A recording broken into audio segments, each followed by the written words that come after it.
प्राकृतिक प्रेमी हमारे आदरणीय श्री अनिल भाई बिरला जी, जो निमाड़ की शान माने जाते हैं। बाजीराव पेशवा समाधि को प्रचलित किया उन्होंने और आज उनका हर जगह पर नाम आता है। आज उनका स्मृति कल्प परिवार में बहुत बहुत स्वागत, वंदन, अभिनंदन। अनिल भैया, ये आज हरियाली अमावस्या के उपलक्ष्य में प्राकृतिक प्रेमियों द्वारा स्मृति कल्प परिवार के साथ साथ सभी ने यहाँ पर जो वृक्ष लगाए हैं, स्मृति कल्प फेज 2 पर्वतेश्वर महादेव पर्वत बोल सकते हैं। और यहाँ पर पर्वतेश्वर पर्वत पर जो स्मृति कल्प द्वारा और सभी ने यहाँ पर पौधे लगाए, आप क्या कहना चाहेंगे और यहाँ से प्राकृतिक प्रेमियों को क्या मैसेज देना चाहेंगे? पहले तो आप सभी को हरियाली अमावस्या की हार्दिक शुभकामनाएं। स्मृति कल्प परिवार को भी बाजीराव पेशवा की संपूर्ण पेशवाई की ओर से बहुत बहुत धन्यवाद कि आपने प्रकृति संरक्षण को लेकर जो काम किया है। स्मृति कल्प वाटिका निश्चित ही जो काम कर रही है वो सराहनीय है।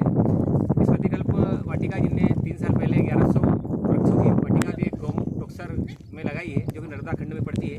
और आज हम देख रहे हैं कि 5100 वृक्ष जो कि नेशनल हाईवे है इंदौर से बुरहानपुर को लेकर, इस पर एक पर्वतेश्वर पर्वत पर 5100 वृक्ष लगाए हैं। तो इसके लिए स्मृति कल्प परिवार को बहुत बहुत धन्यवाद कि इन्होंने जो शासकीय जमीन है 15 एकड़, इसको डेवलप करने का बीड़ा उठाया है। क्योंकि कहीं ना कहीं हम पैदा हुए हैं तो मृत्यु भी निश्चित है और मरने वाला हर इंसान अपने साथ एक वृक्ष लेकर जाता है। तो कहीं ना कहीं हम भी जो वृक्ष हैं इसकी पूजा करें, क्योंकि दादा गुरु सरकार भी कहते हैं कि नर्मदा के तटमठ है और ये वृक्ष ही प्रत्यक्ष है। भगवान का जो दर्शन है हम वृक्ष में देख सकते हैं, क्योंकि इनसे हमें ऑक्सीजन मिलती है और ये जो पर्यावरण है कहीं ना कहीं इनसे चलता है।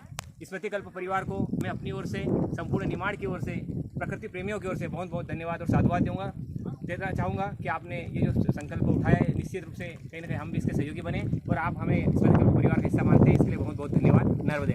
और इसी के साथ में एक चीज़ और कहना चाहूँगा कि यहाँ से हम प्राकृतिक प्रेमियों को मैसेज तो देना चाहेंगे, पर हर एक व्यक्ति को अपने जीवन में पौधे लगाने का क्या महत्व होता है और उन्होंने लगाना चाहिए और उसको आजीवन देखरेख करना चाहिए। किस प्रकार से आप उसको उस नज़रिए को देखते हैं?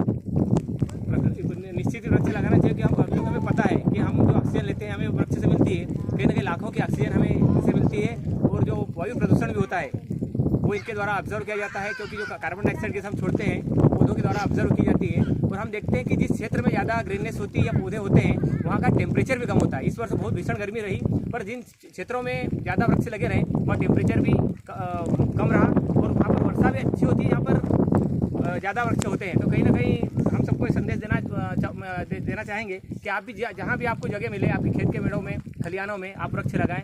और निश्चित ही ये परमार्थ है और सेवा का काम है, इसमें मिलता कुछ नहीं है। और कहते हैं ना, परित सरस धर्म नहीं भाई, पर पीड़ा सम नहीं आजमाई। कहीं ना कहीं परित के लिए हम जिए, मानवता के लिए जिए और इस धरती से जो ले रहे हैं इसे दे कर जाए, क्योंकि धरा ही हमारी माता है और वृक्ष ही भगवान है। एक कदम प्रकृति की ओर, एक कदम स्मृति कल्प की ओर। सभी से निवेदन है कि अपने जीवन काल में एक वृक्ष जरूर लगाएं, एक क्यों अनेक लगाएं। बहुत बहुत धन्यवाद आप सभी का जो स्मृति कल्प पे पधारे।